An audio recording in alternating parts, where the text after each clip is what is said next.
Un artista tuvo una gran influencia en el arte de los carteles del Art Nouveau francés, el pintor checo Alfons Mucha, nacido en 1860. Mucha venía de una familia rural humilde. Tras varios rechazos de la Academia de Praga y con 28 años, fue a París a estudiar arte.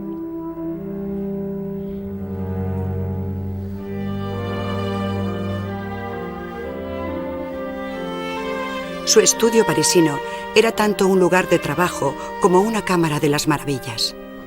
Mucha vivió durante más de 20 años en París, disfrutando de su soltería.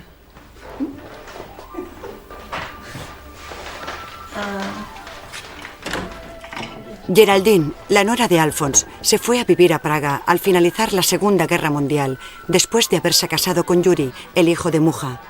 Aquí vive rodeada de objetos del estudio de Mucha, se ocupa de su herencia.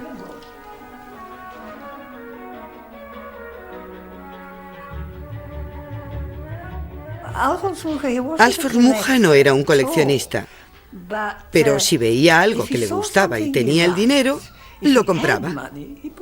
Por supuesto, nunca tenía dinero. Algunos de los objetos tienen, de hecho, un gran valor, pero otros no tienen ninguno. Ningún valor real. ¿Esto? Increíble.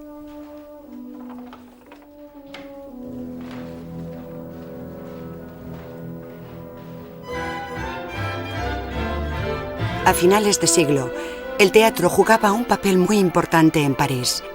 La moda la dictaba la actriz Sarah Bernhardt, con sus expresivas y dramáticas actuaciones.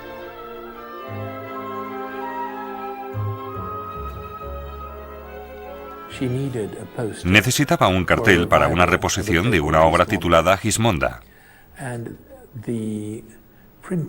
Y la empresa tipográfica no disponía de ningún artista porque todos estaban de vacaciones.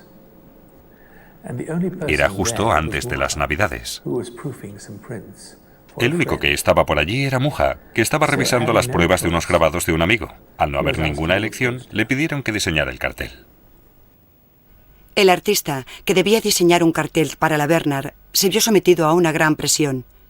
Tal vez dicha expectación dio lugar a la inspiración creativa para revolucionar el diseño de carteles. Las dimensiones venían determinadas por la piedra litográfica empleada en las impresiones de la época, pero Mucha dibujó dos secciones más estrechas, una junto a otra, que luego fueron unidas por formar una estilizada figura erecta.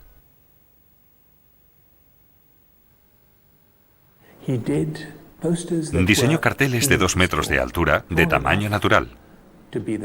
Muchos de los carteles de Mucha se colocaban en la calle a la altura de los ojos, por lo que al pasar, la gente se encontraba frente a un cartel suyo.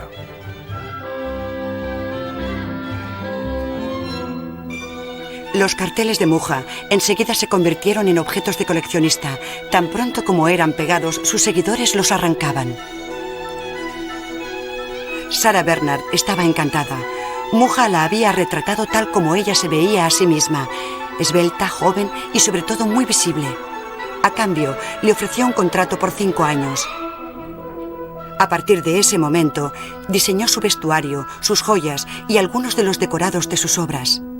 Sarah Bernhardt también utilizaba los carteles de Mucha en sus giras, lo que ayudó a extender su fama hasta Estados Unidos.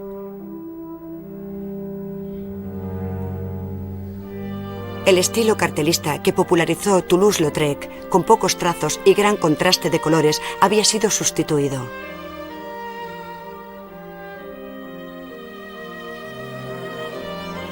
Formas amorfas y estilizadas fueron el sello tanto de Mucha como del Art Nouveau o modernismo.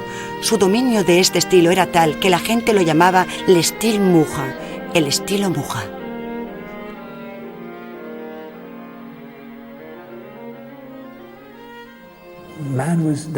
El hombre no existe en el modernismo.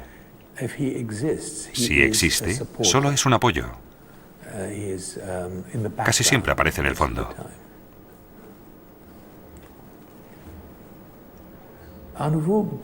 El modernismo dependía básicamente de la mujer, porque ella tenía todos los ingredientes necesarios: perfil, largos cabellos. Son los cabellos los que hacen que la mujer sea atractiva y bella. Y Muja, por supuesto, utiliza los cabellos como una criatura por derecho propio. La guedeja cae y se entrelaza consigo misma rodeando el cuerpo y las distintas secciones. Se convierte en parte de la inscripción del cartel. Los cabellos juegan un papel increíblemente importante. Y los hombres, en esa época, no llevaban el pelo largo, por lo que estaban descartados. Mientras el público le adoraba, sus críticos definían con frecuencia las cascadas de cabellos de sus carteles como cabellos de macarrones. Después de todo, un cartel debe atraer. Y por supuesto, sus mujeres son muy atractivas. Son sexys sin ser vulgares, lo que es algo muy... atraen. Y bien, ¿para qué sirve un cartel?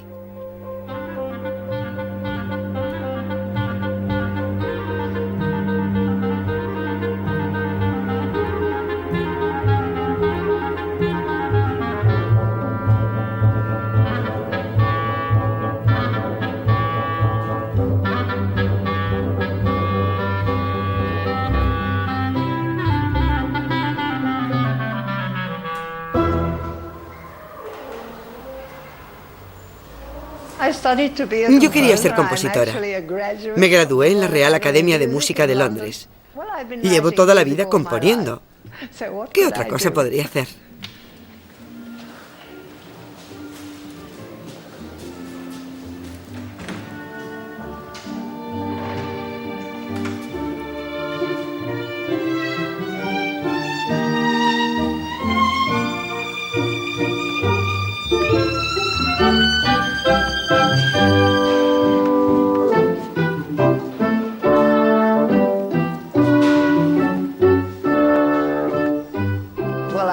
Tuve mucha suerte porque mis padres eran muy aficionados a la música. Mi padre se dio cuenta de que me sentaba al piano e improvisaba más o menos tan pronto como pude sentarme.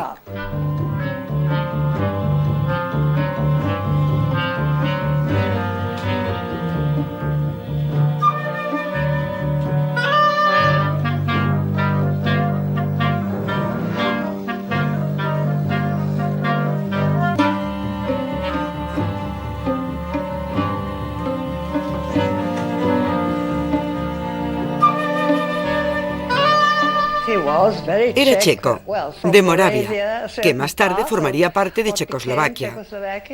Pero no hay que olvidar que entonces era parte del Imperio Austriaco.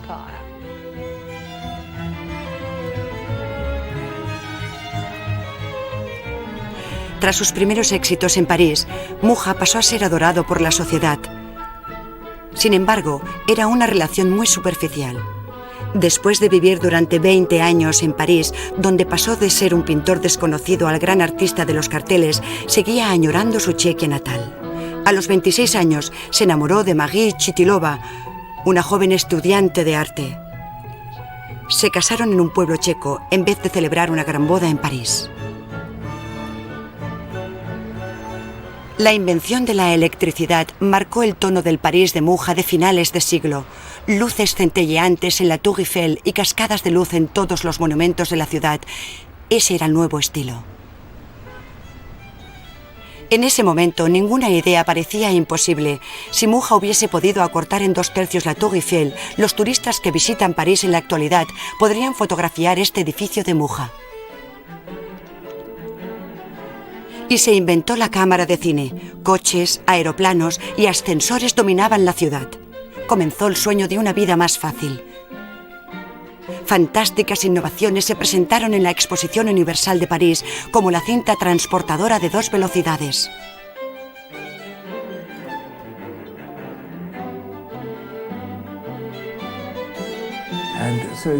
Era extremadamente vanguardista en un sentido. Pero al mismo tiempo, también le interesaba el arte simbolista, la pintura simbolista. Y con ellos también se interesó por la masonería, por la comunicación con los muertos. A Muja le fascina el mundo del oculto. Muja estaba abierto a todas estas tendencias. Experimentó con películas, se convirtió en masón y celebraba sesiones de espiritismo. Fotografió a una mística, que era poseída por los espíritus de los muertos. Y esas imágenes y posiciones las utilizaría posteriormente en muchos dibujos. En sus últimos trabajos, La epopeya del pueblo eslavo, volvemos a encontrar estas formas de expresión, pero en un contexto muy alejado del excitante París. La obra Los eslavos en su tierra natal muestra en primer plano a una pareja de campesinos. Para Muja, representaban el pacifismo y la pureza, mientras en el fondo avanzan las hordas enemigas. La figura del descomunal dios pagano simboliza el poder de la fe sobre el de las armas. El cuadro es una alegoría de la represión de los eslavos.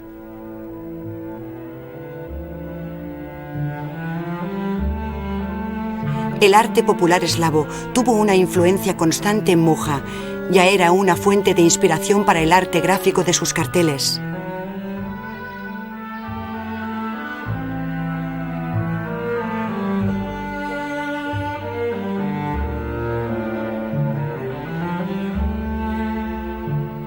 Su estudio de París siempre fue un lugar de reunión muy popular para los compatriotas checos y otros artistas.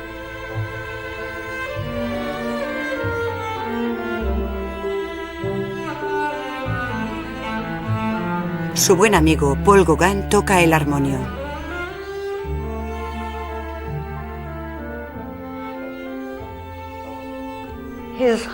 Su armonio, su amor especial. Incluso se lo llevó a Estados Unidos cruzando el océano. No seas tímida. Bien, no sé, no conozco su técnica. Creo que... un momento. Creo que tal vez... No sé qué hay que hacer, pero hay que pedalear como una loca.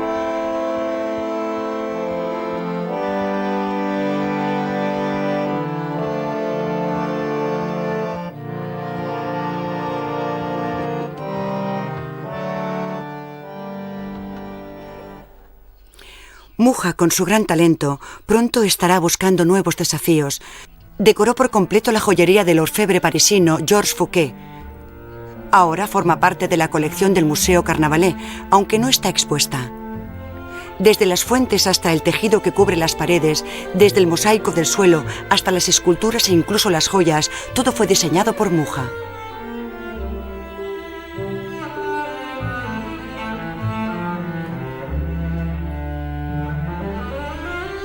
La larga relación laboral entre Fouquet y Muja dio como resultado un brazalete en forma de serpiente que Sarah Bernhardt vio en el cartel de Medea. Quería llevarlo en sus apariciones públicas. Muja lo diseñó y Fouquet lo fabricó.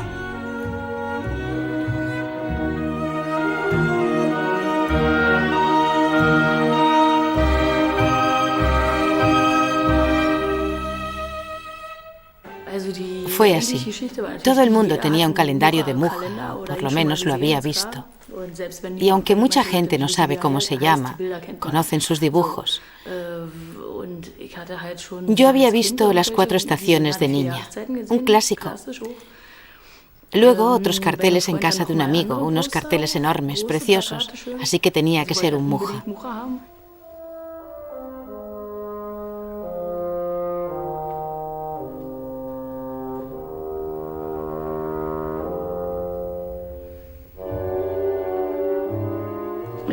Luego vimos Medea y eso me impactó. En ese momento su forma de estar allí, de pie, el sol rojo que la rodea y la mirada de sus ojos. Oh Dios, se me pone la piel de gallina al pensar en lo que había hecho. Había asesinado a sus hijos, la sangre aún goteaba. Para mí fue muy duro. No creo que sea una obra muy representativa de él, porque siempre, bien, no siempre, tendía más a los preciosos temas florales. En los círculos de tatuadores de Berlín, Muja es muy conocido. Sus pliegues, sus ondas y sus enérgicos remolinos son muy apropiados para los tatuajes. No podía haber previsto que sus obras serían utilizadas con este propósito, pero sí era su objetivo que copiasen sus motivos. Con los documents decoratifs, los documentos decorativos, Mucha creó un libro de diseño. Su pretensión era que el arte fuera accesible a un público más amplio y no solo a las clases privilegiadas.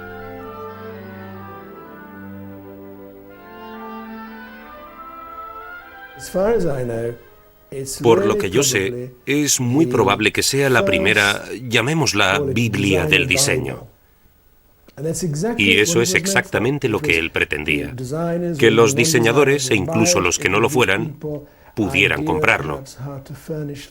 Le daría a la gente idea de, no sé, cómo amueblar su casa, porque hay diseños de muebles, alfombras, de todo. Depende de uno. Puedes copiar las páginas exactamente o puedes utilizar algunos elementos y hacer algo con ellos, porque esencialmente trata de diseño.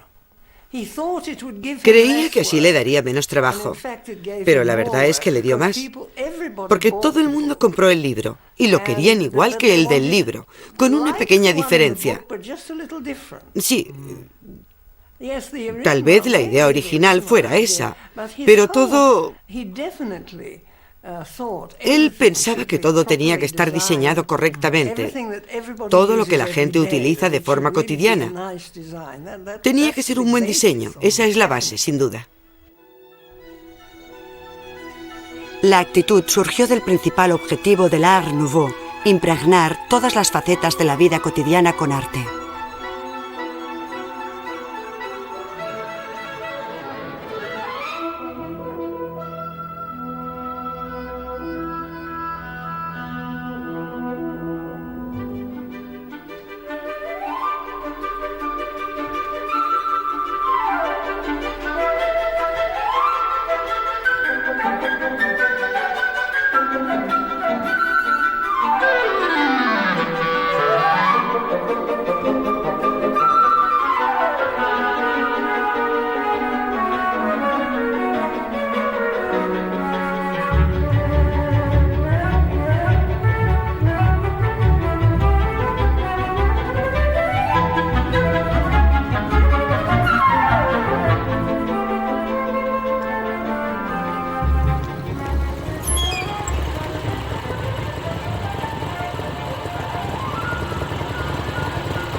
Merlin es un artista marroquinero que fabrica accesorios de cuero repujado para motocicletas.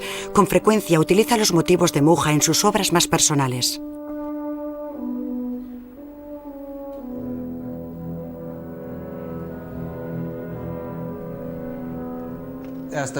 Es el maestro de la línea, y para trabajar el cuero yo necesito líneas, porque tengo que hacer el modelado y el repujado, ya que en caso contrario no obtendría estas estructuras. Mucha estaba predestinado a ello. Sus líneas son tan claras que se pueden hacer trabajos maravillosos con sus obras. Por lo menos yo. Esto es de las cabezas bizantinas, Le Brunet. No le he dado color a los cabellos para que la piel se exprese por sí misma. Y solo está acentuado por los cristales de colores. Su decoración y unos pocos efectos para darle más vida, para que no sea solo piel, sino que tenga algunos reflejos. Las mujeres son femeninas, tienen algo dulce. Siempre retrató a sus mujeres así, acentuando los rasgos femeninos. A principios de 1900, en pleno éxito, Mucha empezó a tener dudas. Hasta ese momento había dedicado toda su energía artística a la idealización de la mujer occidental, pero su alma pertenecía al pueblo eslavo. Sabía cómo vivían bajo el gobierno austrohúngaro o cómo sufrían bajo los zares rusos. Para él era evidente que tenía que volver a su tierra natal. En su interior, Mucha se había retirado del colorista mundo que había creado con sus carteles.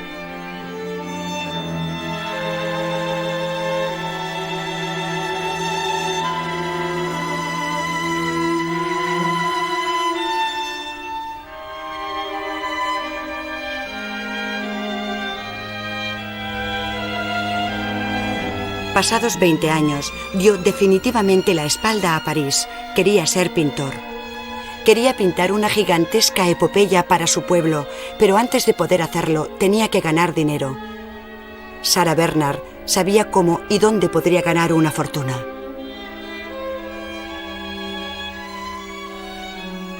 En 1906, Alphonse Mucha cerró su estudio de París y, lleno de optimismo, embarcó con destino a Estados Unidos.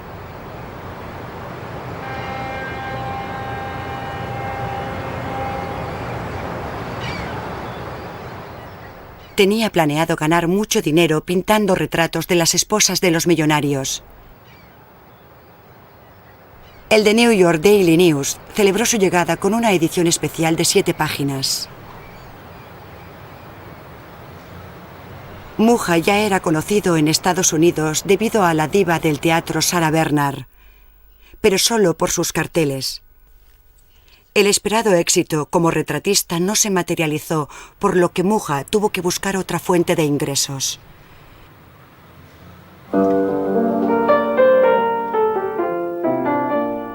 Entonces conoció a Charles Crane, el hijo de un industrial estadounidense.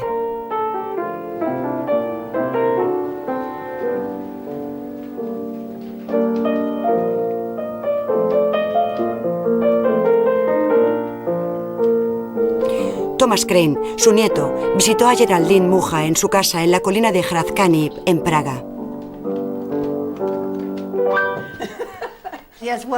Sí, yo soy músico. Compongo, no interpreto, solo compongo. Charles Crane viajó por medio mundo en apoyo de los movimientos políticos de liberación. Así es como conoció a Tomáš G. Masaryk, el futuro presidente de la República de Checoslovaquia. A Crane le entusiasmaba la idea eslava. En Estados Unidos había muchos eslavófilos. Entiendo. Su abuelo era uno de ellos, por supuesto. Cierto. Y los eslavófilos dieron un banquete para apoyar a los rusos e invitaron a Alphonse. Alphonse se levantó y sugirió la formación de una sociedad eslavo-estadounidense, o algo así. Eso es lo que atrajo a su abuelo. Entiendo. ¿Quién es ese joven europeo con esas ideas? Y le dio su tarjeta de visita. Vaya. En la Navidad siguiente, después de haberle abierto su corazón a Charles Crane, llegó un telegrama que decía: póngase en contacto con Williams. Roger Williams era su secretario particular. Bien, póngase en contacto con Williams. Y llegó el primer cheque. Ajá. Una vez asegurada su economía, Mucha pudo volver a su Checoslovaquia natal para siempre. Se instaló en el antiguo castillo de Virov, a 1 hora de Praga, acompañado por su esposa Maruska y sus hijos Yuri y Yaroslava. Mucha inmediatamente se puso a trabajar en su ciclo de cuadros. Mucha y Crane llegaron al acuerdo de que, una vez terminados, la epopeya eslava sería ofrecida a la ciudad de Praga. La ciudad aceptó el regalo y la condición de que se construyera un edificio para exponer la obra, lo que a día de hoy no se ha cumplido.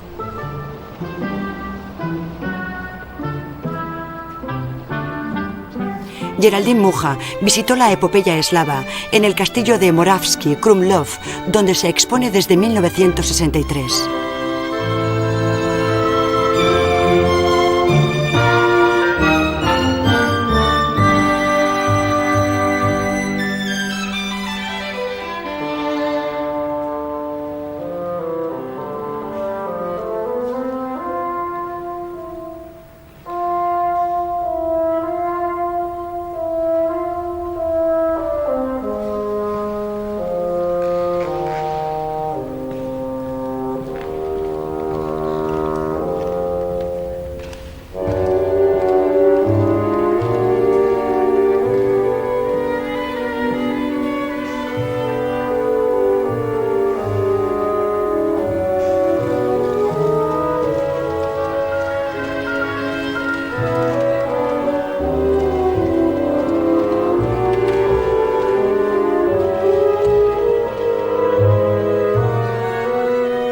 Comprende 20 obras que representan los hechos más importantes de la historia eslava.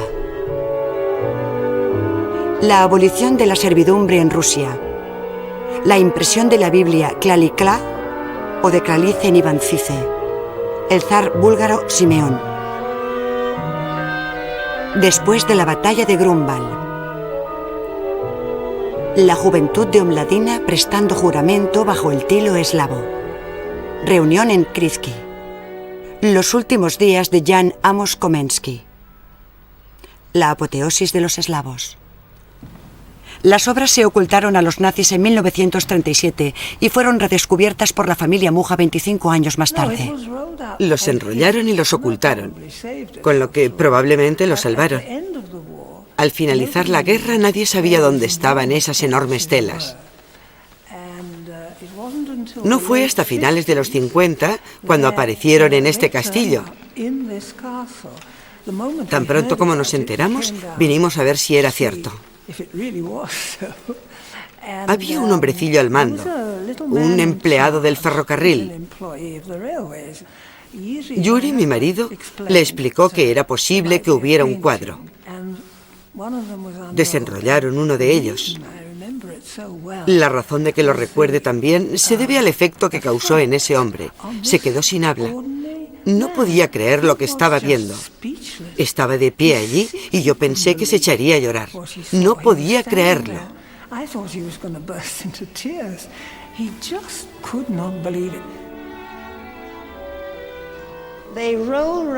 Estaban enrollados en unos enormes rodillos. De hecho, los habían guardado así. Cuando los desenrollaron, vimos que prácticamente no habían sufrido daño alguno.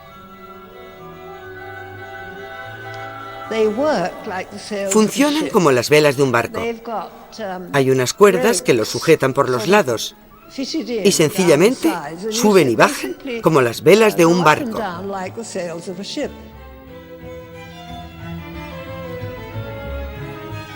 Una de las obras la dedicó a su ciudad natal de Ivancice, muy próxima al castillo en el que se exponen el Moravsky Krumlov.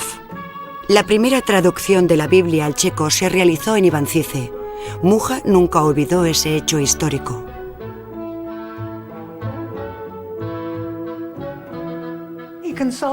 Recurrió a historiadores, consultó diccionarios. Cualquier cosa que no supiera, inmediatamente la buscaba o la consultaba con alguien. Era muy meticuloso en cuanto a los detalles de los dibujos y estaba empeñado en que los detalles fueran exactos. Por ejemplo, no puede encontrarse ni un error en los ropajes, las armas, los muebles, ni siquiera en los bordados. Se recorrió los Balcanes, como se llamaba entonces lo que sería Yugoslavia, haciendo bosquejos. Iba a pie o en mulo o lo que pudiera conseguir, y a veces incluso con una cámara.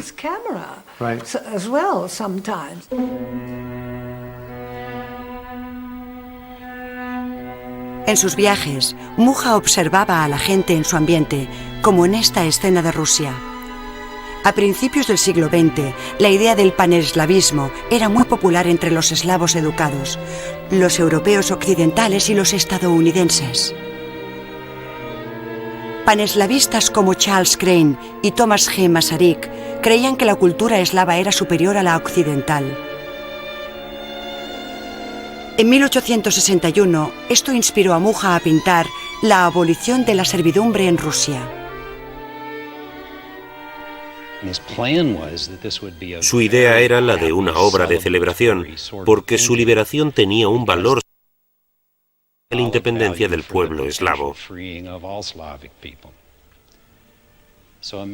Pueden imaginar su sorpresa cuando en 1913 llegó a Moscú en un viaje de estudios y se encontró con un país atrasado, lleno de siervos ignorantes y supersticiosos.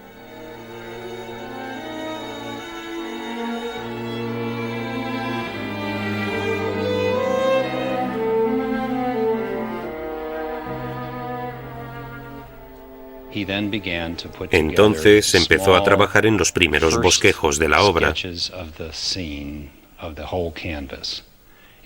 En el caso de la abolición, Inicialmente hizo un bosquejo de 10 centímetros cuadrados que representaba lo que sería la obra final.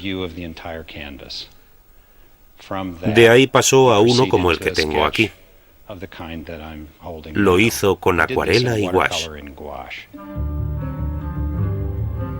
Los trabajos preliminares alcanzaron un alto nivel de perfección, pero para Mucha no eran más que unos bosquejos.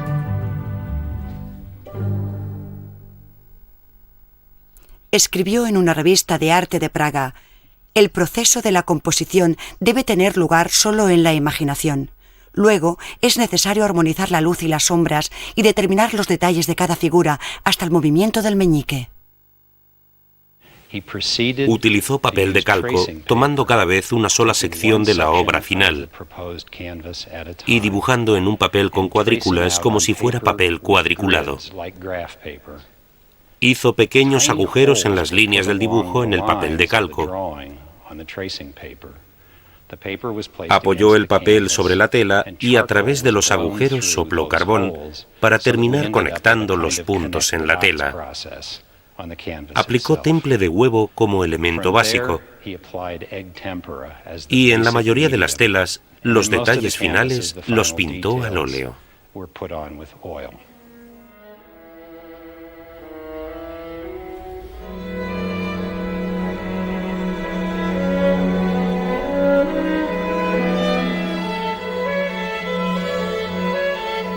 Antes de pintar las enormes telas, Mucha escenificaba la escena meticulosamente con modelos, con sus ropajes y accesorios.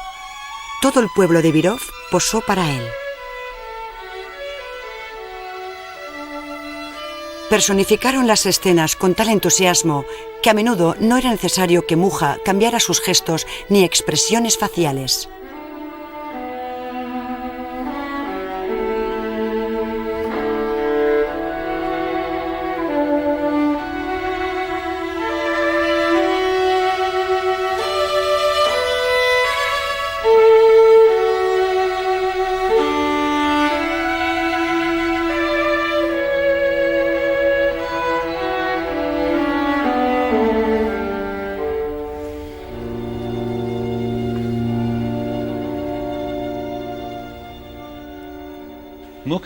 Mucha organizó los temas de la epopeya eslava de forma que 10 de las obras estuvieron dedicadas a temas checos y las otras 10 a otras culturas eslavas.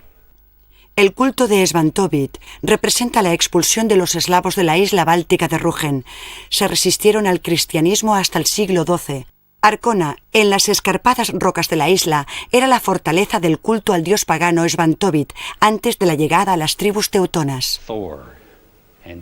Thor y sus lobos dirigiendo a los intrusos quienes, a su vez, destruirían esta gloriosa cultura eslava.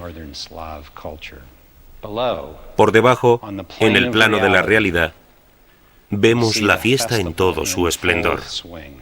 En medio de la feliz escena, aparece una joven madre eslava con gesto de ansiedad, como si pronosticara los tristes hechos que iban a ocurrir. Cuando los dioses estaban en guerra, la salvación se encontraba en el arte.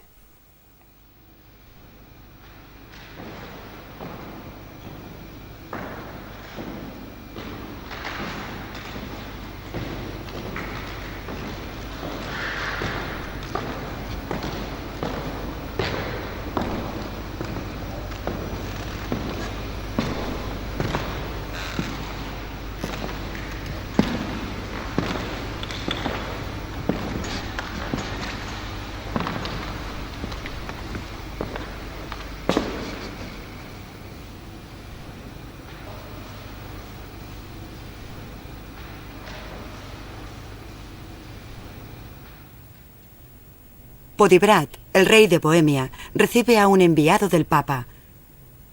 Roma presionó a los bohemios porque, como husites, habían abandonado la Iglesia católica.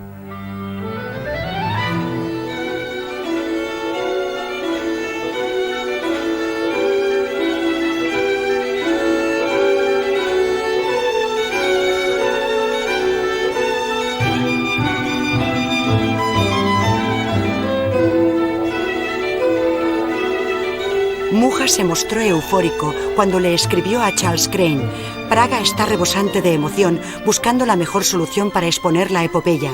Desde aquí, el éxito parece seguro.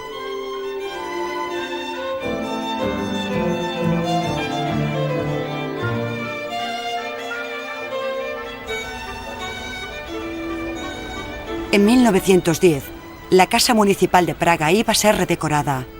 Mucha, el irrefrenable patriota, se ofreció a la ciudad para realizar todo el trabajo.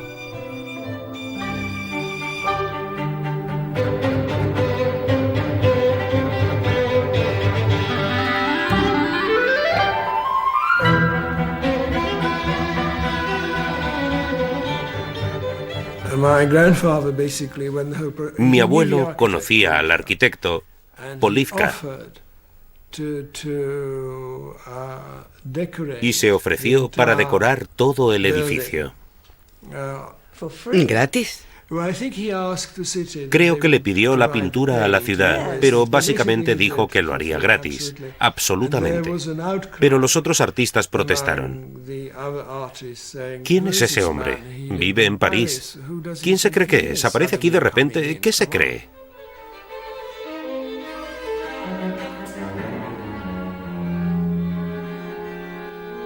Al final, Alfons Mucha solo pudo decorar el salón del alcalde, y las otras salas fueron asignadas a otros artistas checos.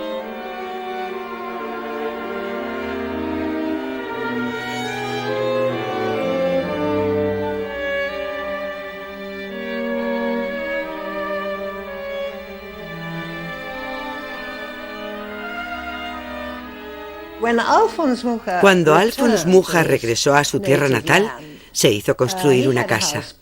Era una casa preciosa. Yo viví en ella cuando llegué aquí. Todos vivíamos en ella. Su esposa, mi cuñada, todos. Pero los comunistas la expropiaron para un diplomático, así que tuvimos que mudarnos. La verdad es que disponíamos de la herencia de Alfons Mucha, la cual nos salvó en ese momento. A partir de los años 50, la familia Mucha fue considerada enemiga del régimen y sufrió sus represalias.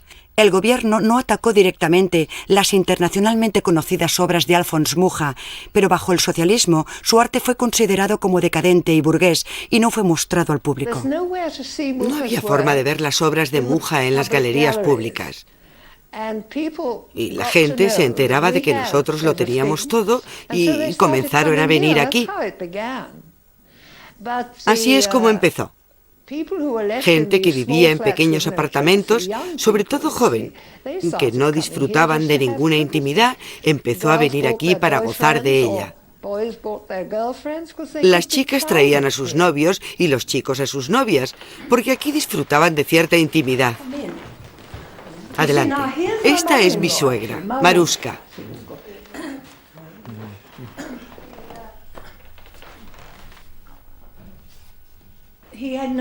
No consiguió triunfar con sus retratos porque no era un adulador. Si no adulas, no triunfas. Este es Gauguin, en su estudio de París. Ah, la vida de París.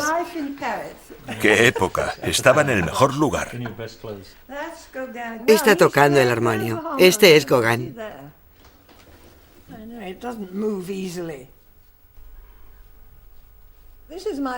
Este es Yuri, mi marido. También era el biógrafo de su padre, porque era escritor. Aquí era muy conocido. En 1950, Yuri fue condenado a 6 años de trabajos forzados en un juicio estalinista. Mi marido fue detenido y encerrado en la cárcel. Yo no sabía dónde estaba. Todas aquellas cosas. Pero todo el mundo aquí sufrió así. No era nada extraordinario. Como he dicho, tengo suerte de ser compositora.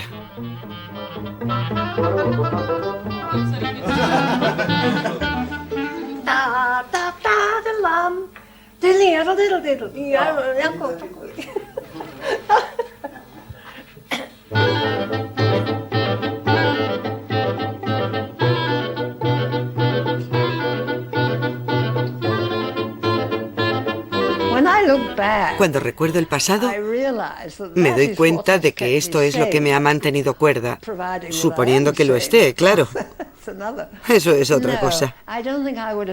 No creo que hubiera sobrevivido tanto tiempo de no ser compositora. Estoy segura de ello, porque exige concentración. Todo lo demás era horrible. Creas algo y eso es lo que tienes.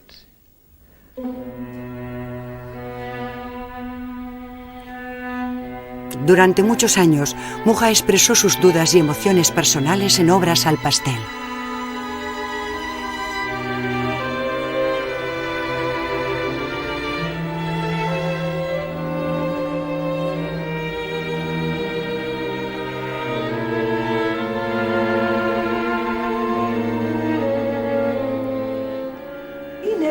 Nunca las mostró a nadie. Nadie las vio. La primera vez fue en 1994, en una exposición. Por primera vez. Nadie las había visto.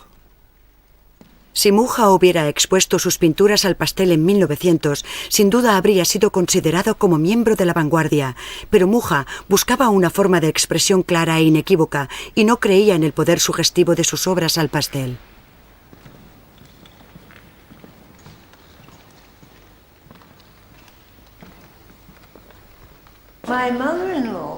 Mi suegra siempre decía que él quería que la gente comprendiera lo que pintaba. Y decía que no quedaba claro lo que quería decir. Eso es lo que decía. Por eso no las expuso. No quedaba claro. En la actualidad, estas obras son expuestas por todo el mundo, como aquí, en el Museo Brougham de Berlín. Durante la Guerra Fría, los museos occidentales pedían información sobre los carteles, pero era extremadamente difícil para la familia Mucha sacar las obras del país. Además de sus otras fuentes de inspiración, Alphonse estuvo muy motivado por la masonería a lo largo de su carrera. Entró en una logia masónica en la década de 1890 en París, cuando desarrollaba su carrera como artista gráfico, llegando a alcanzar el grado más alto de la masonería en Checoslovaquia. Los símbolos de la masonería son patentes en las obras de Mucha. Estaba convencido de que los símbolos tienen un efecto inmediato en el espectador y que las culturas eslavas respondían ante los símbolos.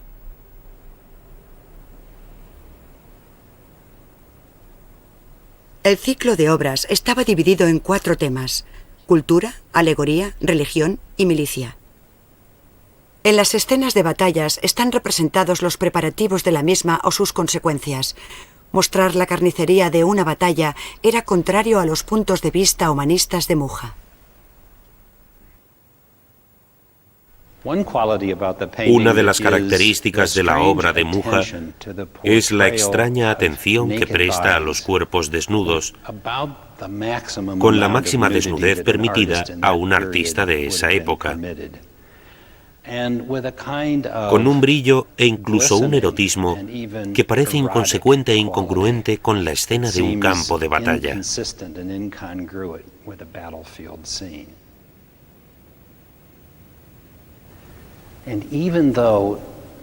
A pesar de que el cuadro representa escenas bastante horripilantes, tienen un toque contemplativo. Parece que Mucha quisiera que meditáramos sobre las consecuencias de la guerra.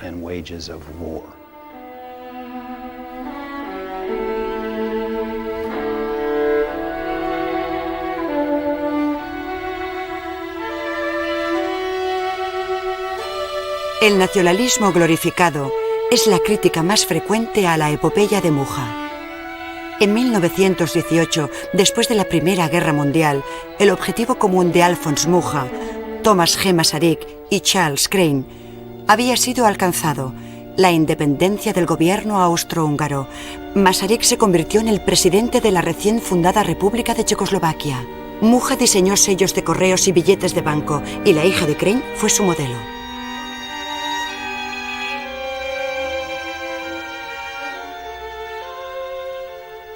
Lo más extraño es que es el retrato de una estadounidense, pero se titula Eslavia. Para mí es la perfecta unión de mi familia, la familia Mucha y el gobierno checo.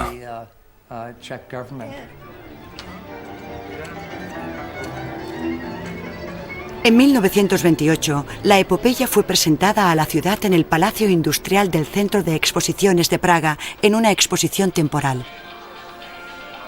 En la actualidad, la ciudad tiene prevista una exposición permanente en este edificio. La galería del primer piso será ampliada y allí se expondrá la epopeya eslava. Pero se seguirán celebrando congresos comerciales en las salas. El acuerdo de 1910 de construir un edificio especial para las obras, que no ha sido cumplido todavía, también está siendo considerado por la ciudad de Praga.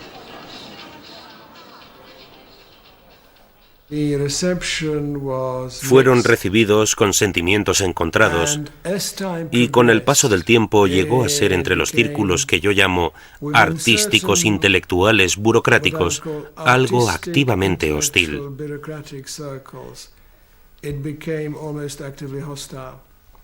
Creo que la opinión de esa gente era que el pobre Alfons había perdido el norte. Si hubiera seguido con sus carteles, todo habría estado bien.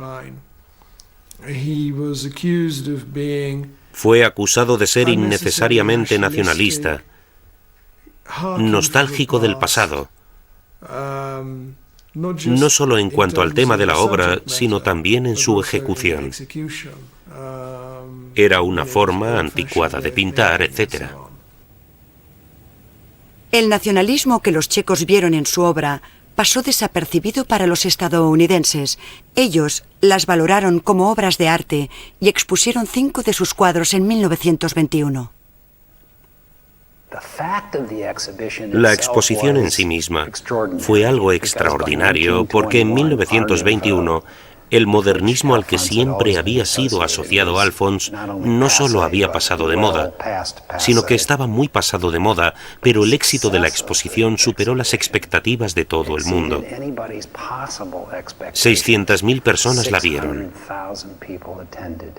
Y las críticas de los expertos estadounidenses fueron uniformemente entusiastas, casi embarazosas. En Checoslovaquia, solo la gente de Moravský Krumlov, por interés personal, conservaron las obras y las expusieron durante muchas décadas. Es un viaje difícil para llegar hasta allí. 3 horas y media en coche desde Praga. No se hace publicidad. No hay servicio de autobuses ni señales indicadoras. Sin embargo, el interés internacional por la obra es cada vez mayor. Algunas agencias de viajes hacen paradas en su viaje de Praga a Viena. Los japoneses llevan mucho tiempo admirando a Mucha y les gusta mostrar su aprecio. Desde hace tiempo, Francia y Rotterdam se han interesado en la obra para exponerla. Pero la ciudad de Praga sigue en silencio. Parece que existe un temor profundamente arraigado a exponer toda la obra de Mucha. Pero ha llegado el momento de abrirse y permitir que la comunidad internacional evalúe la obra de Alfons Mucha en su totalidad.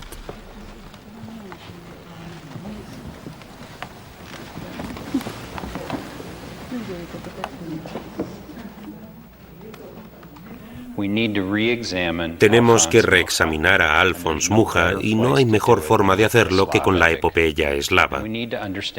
Pero debemos entender 2 cosas. La primera, que no es solamente un artista decorativo.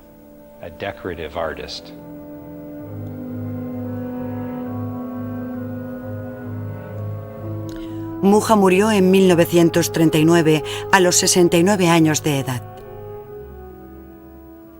Alfons Mucha fue esencialmente un pintor espiritual. Tenía un mensaje.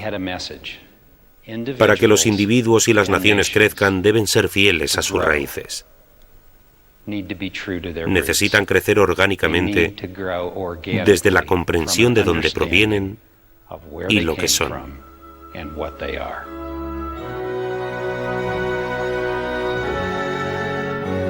La visión de Mucha era mucho más universal que cualquier nacionalismo estrecho de miras.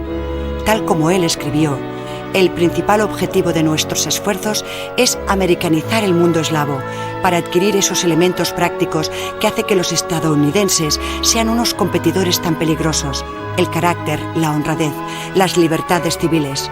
Y al mismo tiempo hay que ayudarles a que sean más eslavos por medio de la influencia de nuestra poesía, sensibilidad y sinceridad.